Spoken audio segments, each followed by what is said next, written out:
This is an unboxing video. Roll the intro.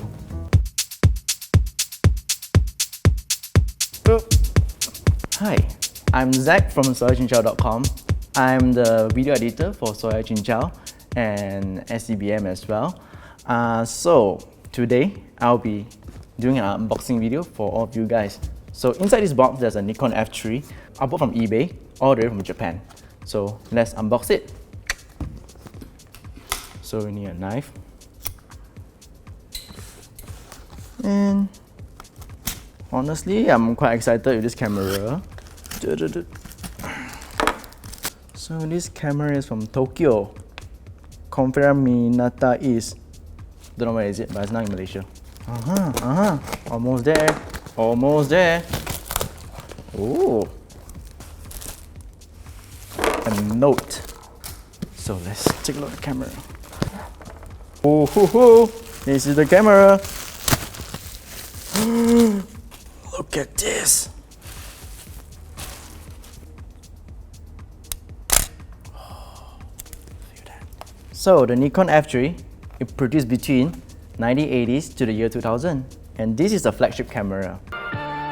より確かな機能と精度、スーパーニコン、Nikon F3. It is like a Nikon D4 or a D5 for today.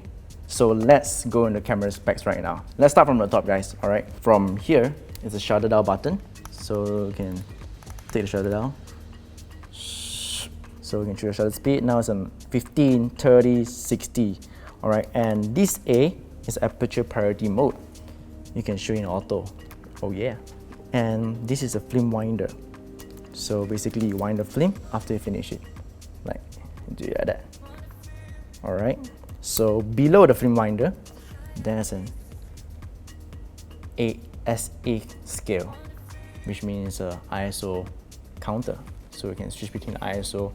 When you do that, the meter in the camera will go according to exposure you did. All right. So let's go to this side. This is like a gun. It's like shooting a rifle. Show you guys. Sorry, there's no battery yet. But this camera can shoot without battery. It can shoot 1/60, but you can't press the button here. You can use the emergency shutter button. Like a rifle, remember? Kapow. Oh yeah. Beside the cocking mechanism, this small tip here is actually a multi-exposure level. So basically, if you want to do double exposure, triple exposure, how many exposure you want to do, you can just do it. So we just do this up and wind it. Alright, your film stay there. Kapow. One. Do it again. And this. Multi-exposure. That's what I say. But before we go into the camera and all these things, let me put in the battery first. Alright?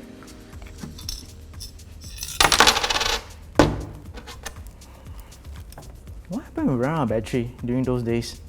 Do you change it like that? Do you know how much hassle doing this? Holy sh**. So, batteries. I'm using an RR44 batteries. I couldn't get the silver oxide batteries anymore, so this is the choice. You can go Daiso and buy or DIY shop and buy. It's easy to get, alright? So, let's rock and roll. You only need 2 batteries to operate the camera. Alright, it's on. It's the on button for the camera. So, turn it on. And now I can shoot. Oh yeah. Hear the sound.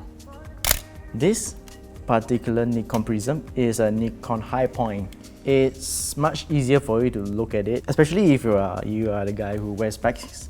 It's much more easy for you to see because the viewfinder is huge and you can see a lot of things inside there, not like the narrow kind. And one more thing that I love it a lot, magic man, it's interchangeable. Ta-da! Let me get my lens and show you some awesome thing. White line and white line. Alright? Wow, the sound. Can you see it? Can you? Look at this. It's like a waist level viewfinder and look at it and start shooting. It's quite awesome, right? So this is a viewfinder prism. is interchangeable. So they have the DA2 and the waist level viewfinder one. So it's actually quite cool. I only have this one high point because I prefer the high point is bigger and I love it. Let's go in front of the camera here. Front camera. This is a depth of field preview button. Let's take a look here. So when you look inside to it, okay, now you can see me, alright? When I press the button, it becomes dark. So this is a mirror lockup mechanism. So when you press inside, it locks up the camera. So it's actually reduced the vibration when you want to take any photo like macro photo shoot, plants or small little object things, or you just want to be steady for camera. So once you do that, press. Hear the sound. It's very minor. Okay, this is a timer. So the timer is actually 10-second countdown. If you want to take a selfie or a good photo, use this. Comes in handy. And what's the best part? LED light. Ooh, look at that, blinking light. Holy sh**. Awesome, right? The light meter is actually LCD screen. You need battery to power it, obviously. Alright, so if you're in a dark situation, you can't see anything.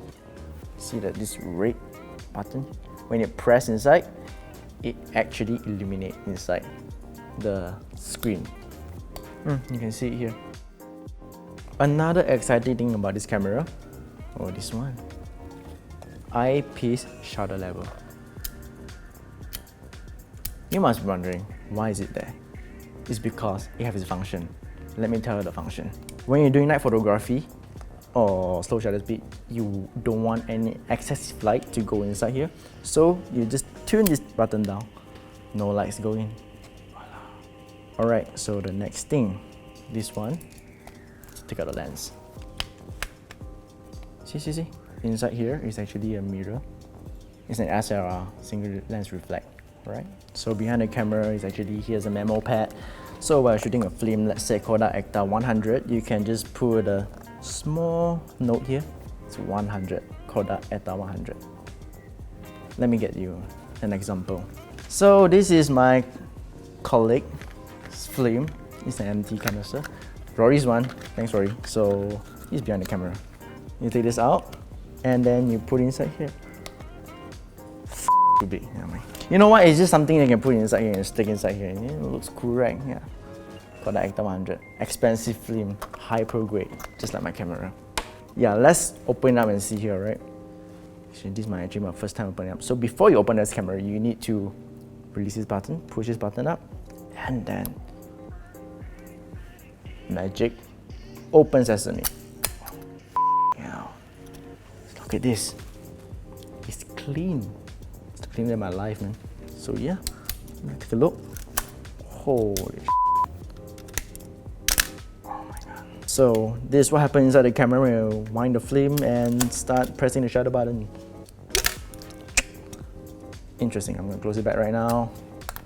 Look at all the marks, man. All the marks here. It's like you have been through a lot of things in life, and the marks represents who are you. Scar. Battle scars is what they say, right? Battle scars. Oh yeah. This is a exposure compensation. So basically you move the buttons here. This is a hot shoe contact. Well, you realize about this camera, there's no hot shoe mount like the camera that you're using these days. It's because you need to buy another extension, a hot shoe contact to put inside, put on top here, and there's an external flasher. I'm not going through the hassle to do that thing. This is fine for me. I love this. Another thing is important, and I find it very useful for beginners who bought this camera.